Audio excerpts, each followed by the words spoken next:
Shalom, amados que nos siguen en este canal Kabbalah Yeshua. Vamos a iniciar una clase más de su canal.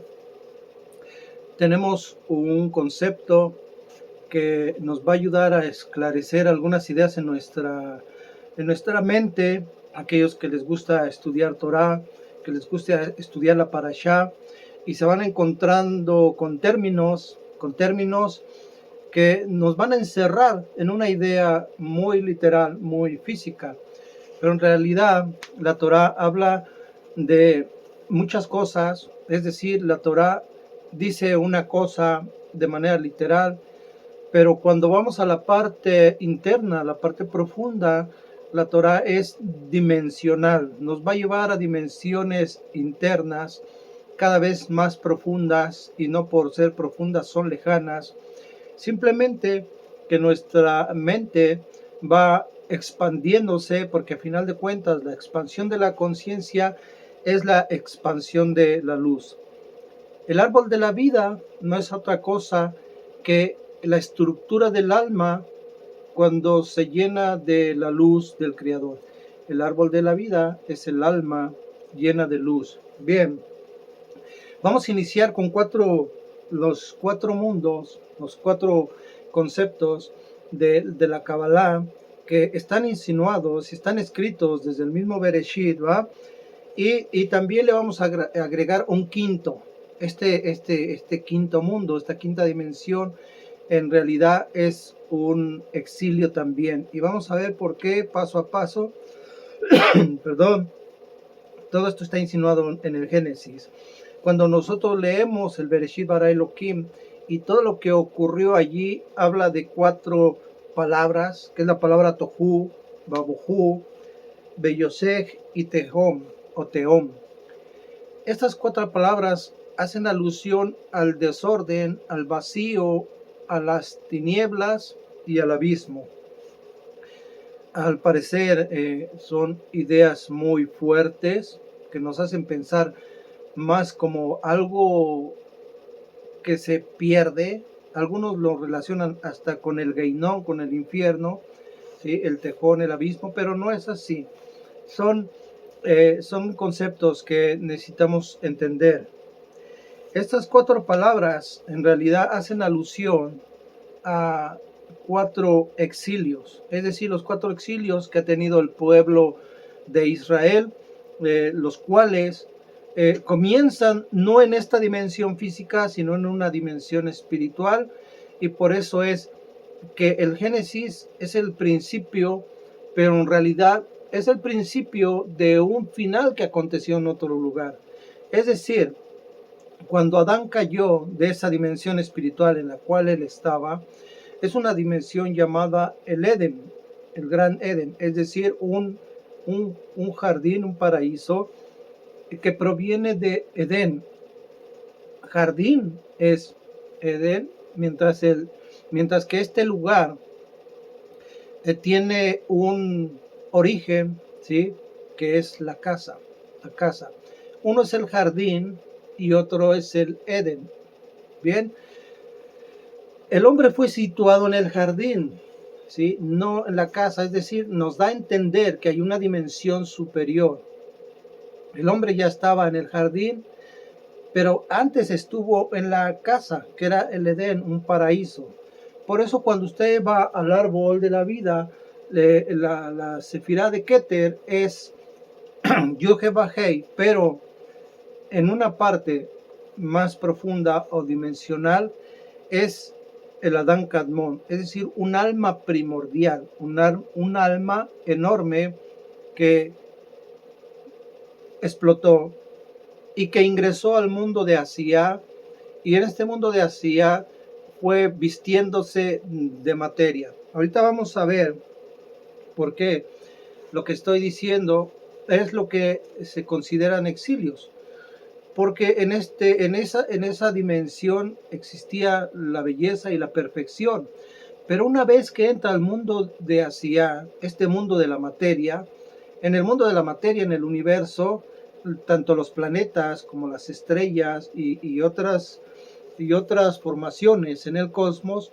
en realidad no tenían un movimiento. ¿Qué quiere decir?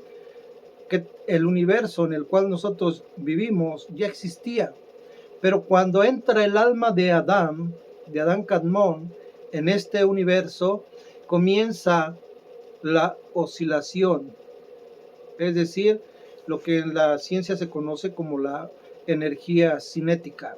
Comienza la rotación de los planetas, de las estrellas, y ahorita vamos a ver porque es curioso que en el Génesis se hable de el mundo o el reino mineral y después el mundo vegetal y después el mundo animal, que son englobados, ¿sí?, uno dentro de otro como una cebolla, y después sigue el reino astral. ¿Cómo está eso? En el cuarto día fueron creados los astros. Entonces es difícil entender esta idea si no comprendemos el proceso de la creación a partir de los mundos de la Kabbalah.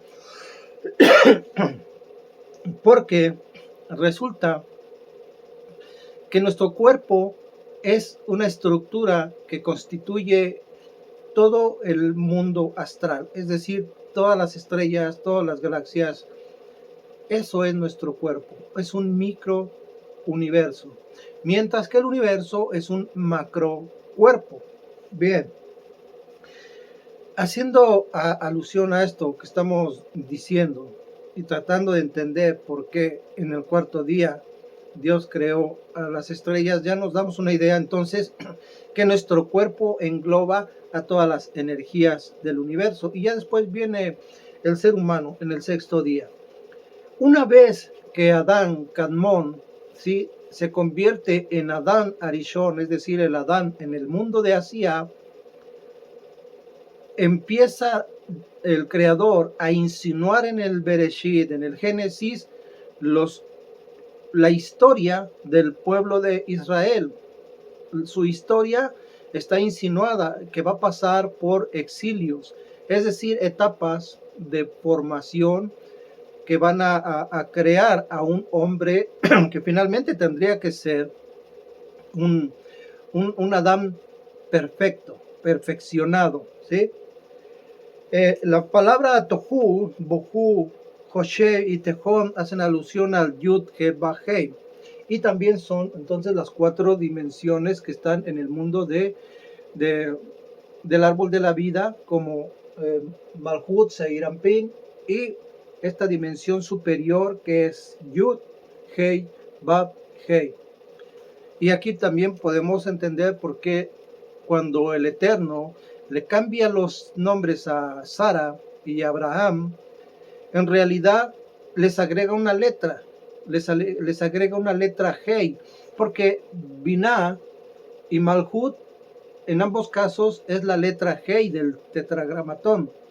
Así es de que lo que es en Binah se reproducirá en Malhut, y lo que es Malhut será Binah. Lo que es arriba es abajo, y lo que es abajo es arriba.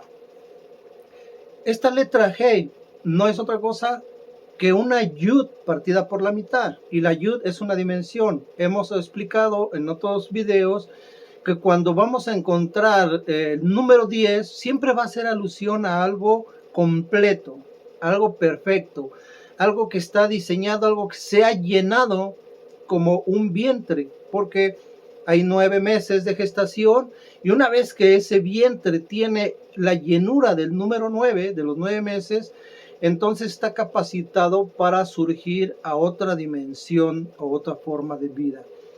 Lo mismo pasa en el aspecto espiritual, y ahorita vamos a ver por qué.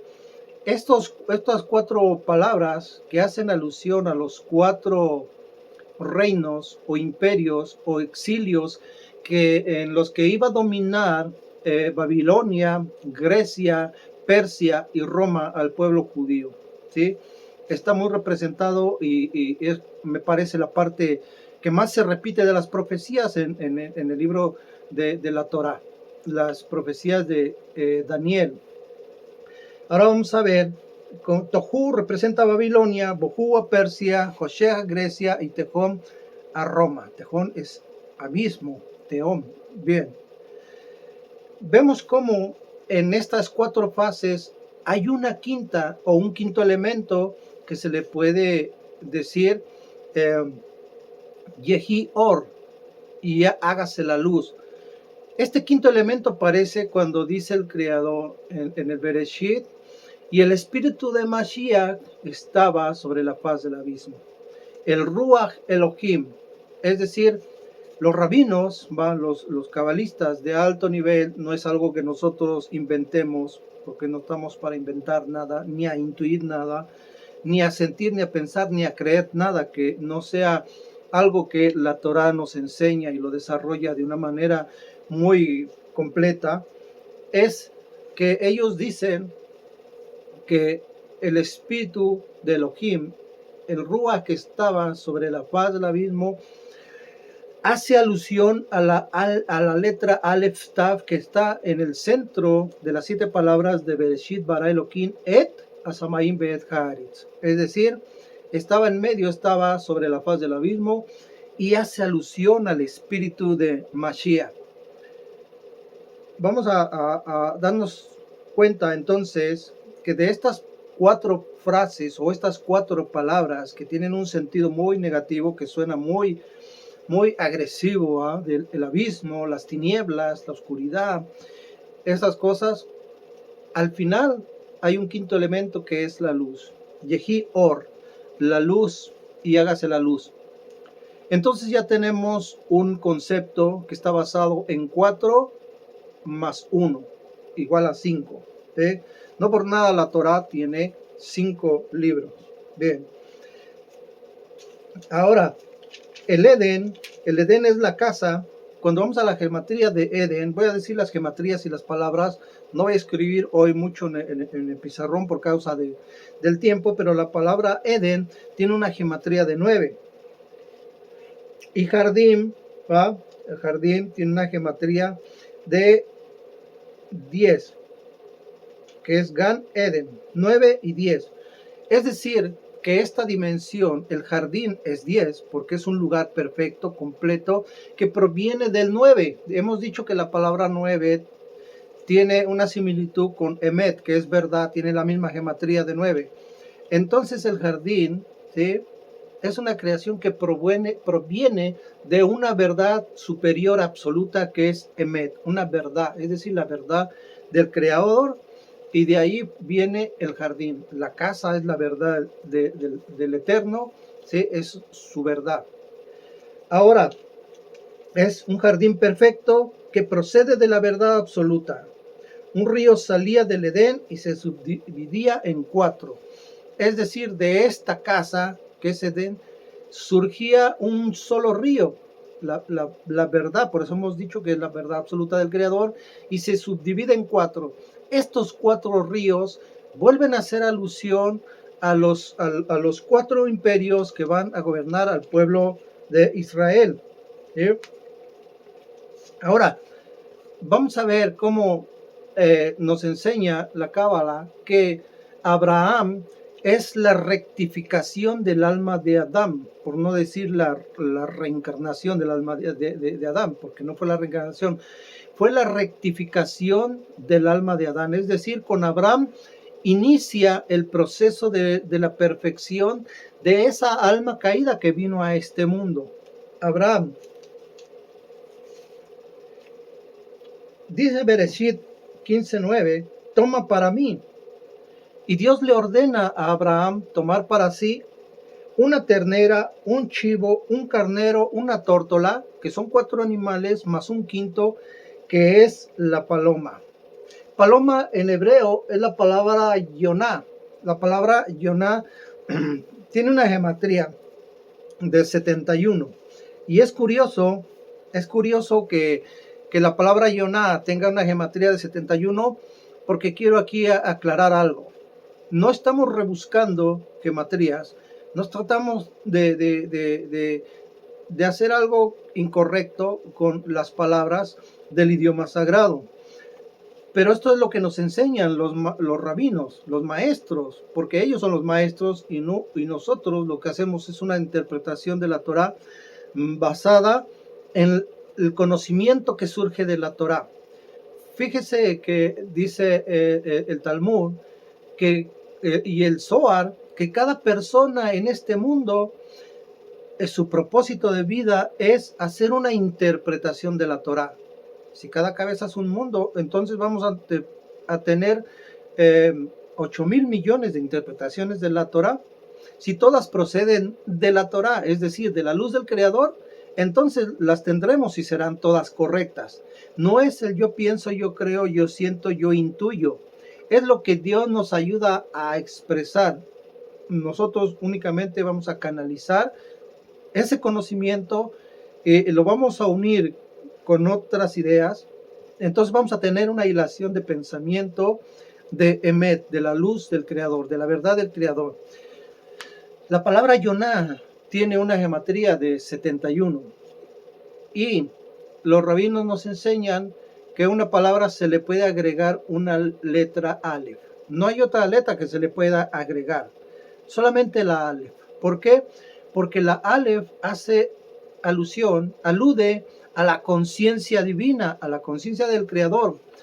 Por tal motivo, cualquier palabra en el hebreo que pueda tener una connotación o un contexto negativo, porque recordemos que cada letra es una energía, y en una palabra nosotros vamos a encontrar en su base, ¿verdad? En su base a lo menos 3 letras, que nos van a hablar del origen de la palabra, de su tiempo en nuestro presente y su destino, es decir, pasado, presente y futuro, vienen agregados en cada nombre, en cada 3 letras. Esto es increíble, pero también es hermoso, porque entonces nos damos cuenta de que una palabra en hebreo no solamente son 3 letras, no solamente son 3 números, sino que también hace alusión a 3 fuerzas, a 3 energías, a 3 ángeles, a 3 formas geométricas, a 3 colores.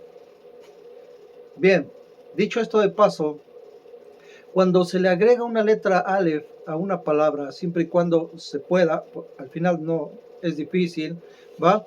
Pero cuando se le agrega una Aleph, entonces le estamos añadiendo conciencia divina, lo cual es correcto porque es la voluntad de Dios, que todo ser viva, que nadie muera, sino que todos vivan. ¿Y cómo va a vivir una persona alejada de Dios? ¿Cómo va a vivir una persona que es malvada? ¿Cómo va a hacer lo imperfecto? Va a corregirse. Cuando las cosas que tienen una energía negativa se van a volver en Teshuvah.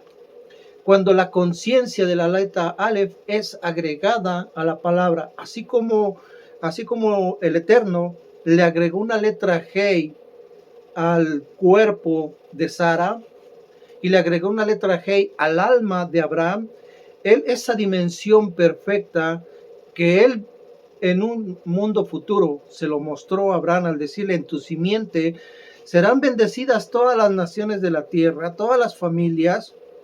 Le estaba diciendo, es parte de la Yud, de una dimensión completa a donde tú vas a ir. Para Dios no existe el tiempo. Para Él ya estaba en su mente la perfección, es decir, nosotros ya existimos de manera perfecta, el mundo ya existe de manera perfecta y esa dimensión que viene ya existe de manera perfecta para el Creador.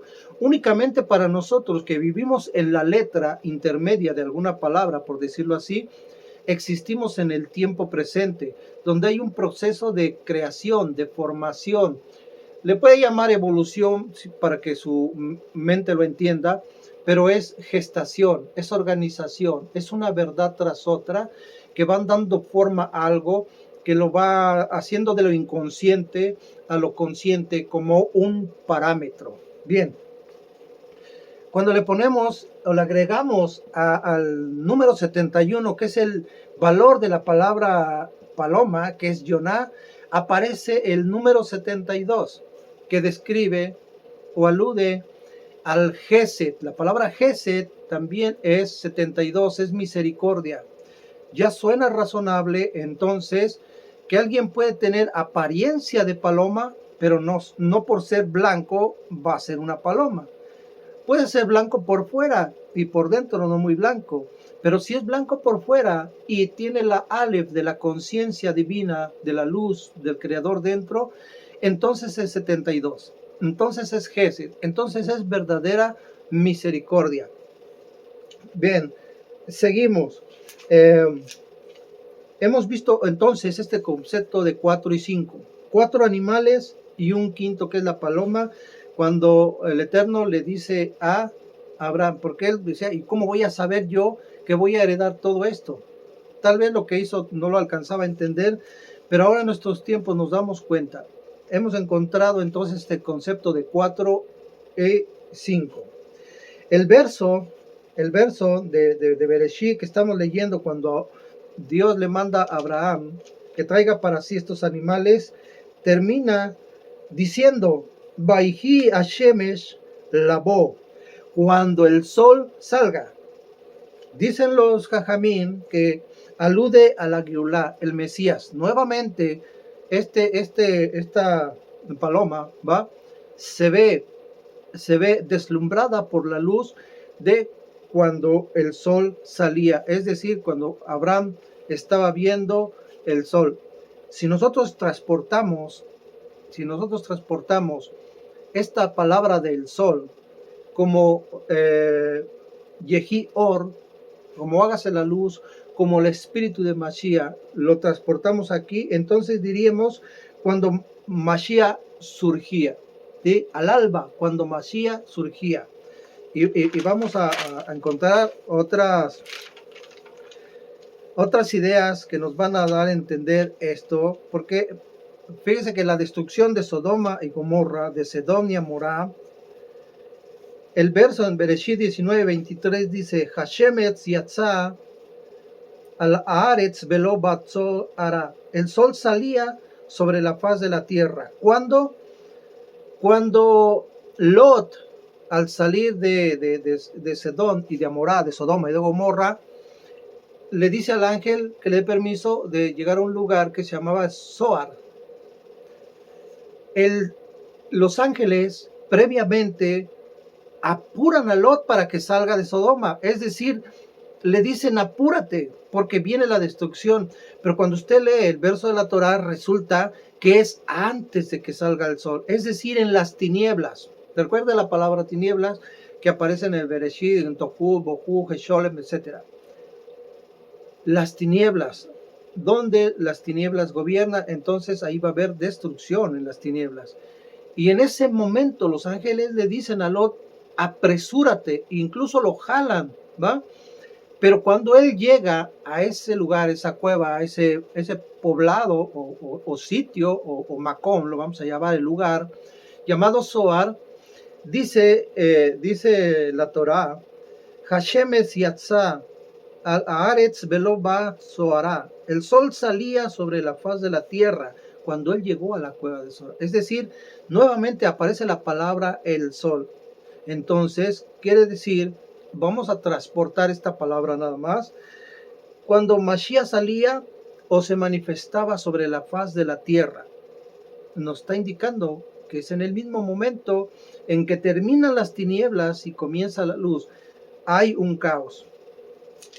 Entonces, hacemos esa superposición de la palabra. El Mashiach se manifiesta sobre la faz de la tierra. Ahora vamos a la siguiente fase donde el nieto de Abraham, que es Jacob, llega a un lugar llamado Macón. Esta palabra Mikeden aparece en la Torá de manera previa, ¿sí? Como el oriente. Es decir, en el jardín lo puso al oriente. Y cuando usted lee, la Torá dice Mikeden, el oriente. Uno piensa tal vez en un punto cardinal o algo así, pero en realidad la palabra oriente hace referencia a un lugar. ¿Por qué? Porque Mikedem y la palabra Macón tienen las mismas letras, pero la palabra Macón se le agrega una Bab, ¿sí? Una Bab en vez de la Dalet. Fíjese lo que le voy a decir, porque aquí hay una cosa muy interesante, ¿va? Porque en la palabra Mikedem es con Dalet, la palabra Macón es con Bab. O sea, nomás es esa letra la diferencia. La Kabbalah enseña que la letra Dalet es la energía con la que fue configurada el cosmos, es decir, el universo. Hay una letra que tiene esa fuerza mayoritaria en el universo. No vamos a entrar ahorita en conceptos de ciencia, pero puede aludir a la energía nuclear fuerte, ¿sí? Hay 4 fuerzas elementales en el universo que aluden a las 4 letras del tetragramatón, y qué casualidad, porque uno es ciencia y otro es Torah, ¿sí? Es la fuerza nuclear débil, la fuerza nuclear fuerte, el electromagnetismo y la gravedad. Así de que esta letra, la letra Dalet, ¿sí? La letra Dalet, que es puerta, puede hacer alusión a esta fuerza y tiene que ver con el espacio exterior. Entonces Miqueden es oriente. Allá arriba es un lugar en el espacio, pero en el mundo físico, en el mundo de Asia, Makom se escribe con una Bab que hace alusión al hombre. El hombre, porque el hombre fue creado en el 6º día. Así cuando vemos una Bab, también podemos ver la representación o la participación humana. Y después, en otras palabras, lo vamos a encontrar. La palabra Makom es lugar. Entonces, el oriente es un lugar. Cuando nosotros vemos de la manera literal, o en el mundo de Asia, la palabra Makom y la letra Bab que se agrega a estas 3 letras, que son las mismas, la Mem, la Kuf y la Dalet, vemos entonces que el jardín donde fue creado el hombre era precisamente un lugar para el hombre. Dios creó un jardín para poner ahí al hombre, pero no es todo. Este lugar lo encontró el patriarca Jacob, el nieto de Abraham, o el tercer patriarca. Jacob encontró o llegó a un lugar llamado Macón, donde se había puesto el sol, es decir, ahí fue al revés, ahí llegó cuando el sol se estaba poniendo, es decir, en la tarde, como él sabiendo, o la Torá insinuando, que viene un tiempo de oscuridad. ¿Qué hace Jacob? Fíjense qué cosa tan impresionante, que cuando caía la noche, y nosotros venimos de la Parashá, y en la Parashá dice que él se fue, y en vez de ir para su casa, para su familia acá, fue a Macón, fue al lugar, es decir, fue a tener un encuentro, una pelea, un pleito con el ángel de Sab, porque ahí es donde luchó con el ángel. Bien, dice la Torá que tomó unas piedras y las puso en su cabeza. Aquí vamos a hacer un paréntesis. El Zohar llama a los secretos del cielo, a las cosas del eterno, piedras preciosas, ¿sí? Estas piedras preciosas fueron insinuadas en el mundo, en los reyes, porque sobre su cabeza, es decir, fuera de su neshama, que son los niveles de Hayá y Ejidá, o la parte mental del ser humano, llevaban una corona adornada con piedras. Esa es la representación. Pero en realidad las piedras son conceptos, conocimiento de Dios, piedras preciosas, secretos, lo que deja el estudio de la Torá, el fruto del estudio de la Torá. Por eso el fruto es la parte máxima de nuestra mente. ¿Cuál es un fruto? Un fruto exquisito es un pensamiento divino, ¿sí? Y entonces la corona no es una corona de oro o de metal sobre nuestra cabeza, sino que son piedras preciosas en nuestra neshama, es decir, conocimiento del Creador. Por eso el Zohar le llama piedras preciosas. ¿Qué puso Jacob sobre su cabeza? No es que era una piedra ahí literal, eso dice la historia. La parte profunda, el Sod enseña que él puso en su mente, en su pensamiento, se preparó antes de dormir, porque eso fue cuando se fue a acostar, de piedra fue la cabecera.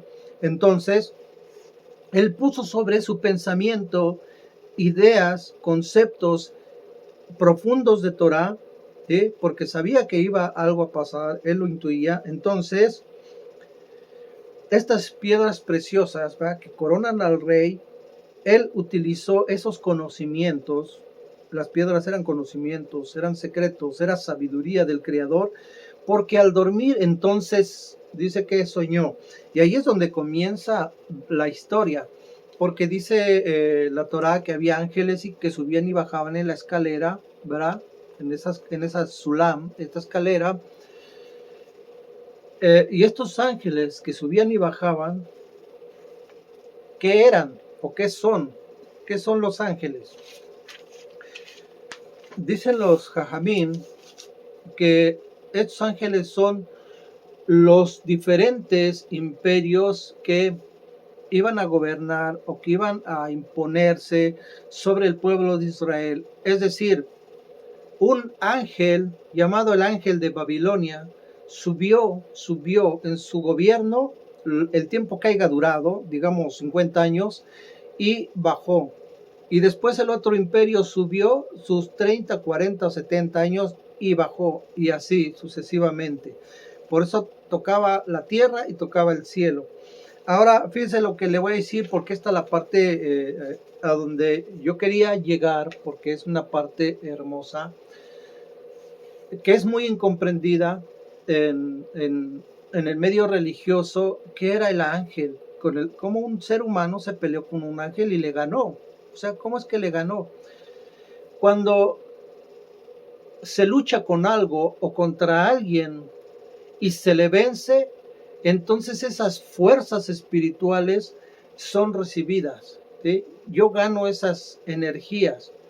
¿Qué era este ángel con el que luchó Jacob? Era el alter mater, el alma mater de Esab, es decir, el alter ego o la fuerza espiritual de Esab en la tierra. Es decir, este encuentro fue entre dos almas, el bien y el mal. Pero este ángel que viene de otra dimensión, le dice Jacob, no te voy a dejar ir. ¿Y cuando él se quería ir? Cuando iba a salir el sol, ¿sí? Vamos a ver algo aquí extraño, pero ocurrió, que dicen los rabinos, que antes no se cantaba, que simplemente, como dicen los salmos, era el son de la lira, era el arpa, etcétera, los instrumentos. Pero hasta este momento vamos a entender algo, porque todos los ángeles cantan y alaban a Dios. Hay ángeles que cantan cada segundo, cada minuto, hay ángeles que cantan cada hora, 3 veces al día, hay ángeles que cantan cada semana, cada mes, cada 6 meses, cada año, pero hay un ángel que solamente canta una vez en su existencia. Aquí ya vemos algo extraño. Este ángel es un ángel que, bueno, no mencionan los rabinos, lo vamos a decir por causa de la pedagogía de la clase. Es el Samen Mem, el Samael. Este ángel es solamente una vez en su existencia canta, y le tocaba cuando Jacob lo estaba reteniendo y él tenía que cantar. Entonces lo tuvo que hacer al alba, cuando salía el sol, cuando quería salir el sol, y canta desde la tierra. Y los ángeles se dan cuenta, ¿sí?, de esto que ocurre. Es decir, la energía del alma de Esab se invierte. Era un alma muy potente. Al invertirse, esta se convierte en bendición, porque le cambia el nombre, y entonces Jacob pasa de ser de la palabra Jacob, que tiene su origen en la palabra talón, a la palabra Israel, que es Yazarel, directo al Creador. Entonces vemos cómo este cántico se agrega en las plegarias judías, y cómo este cántico se convierte en un cántico nuevo para el mundo. Obviamente comienza con ellos, ¿verdad? Este canto comienza con ellos, pero termina finalmente con la humanidad, que tienen un cántico nuevo, que es una neshama nueva, como hemos dicho, un alma llena de la luz del Creador. Vamos a terminar esta clase con una palabra que acabamos de decir, Mikeden y Makom tienen las mismas letras. Ahora, la palabra Maquet es Men Kuf Dalet, sin la Men final o sin la Vav que habíamos mencionado hace rato. Maquet, Men Kuf Dalet, es la palabra enfocar. Y tiene una gematría de 144.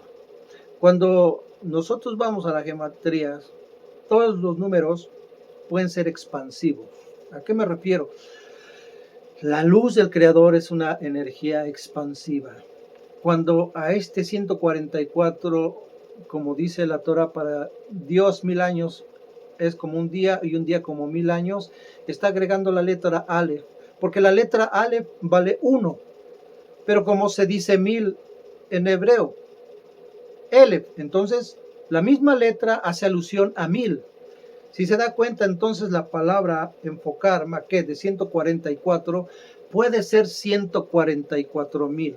Entonces 144,000 no es una cifra que haga alusión a personas en este mundo que provienen de alguna religión o una ideología. No es así. Enfocar este 144,000 de la palabra maquet, que surge de la palabra makom, que es lugar, que surge de la palabra mikeden, que es oriente, es una energía expansiva de Dios. Es decir, ¿serán seres humanos? Sí, pero es la energía de la luz que se expande en el mundo. Entonces vemos cómo el Creador está haciendo las cosas de una manera perfecta, y nos hace falta hablar del quinto exilio, de donde se manifiesta Mashiach, que es lo que estamos viendo en la guerra en el Medio Oriente con Israel y el grupo terrorista Hamas.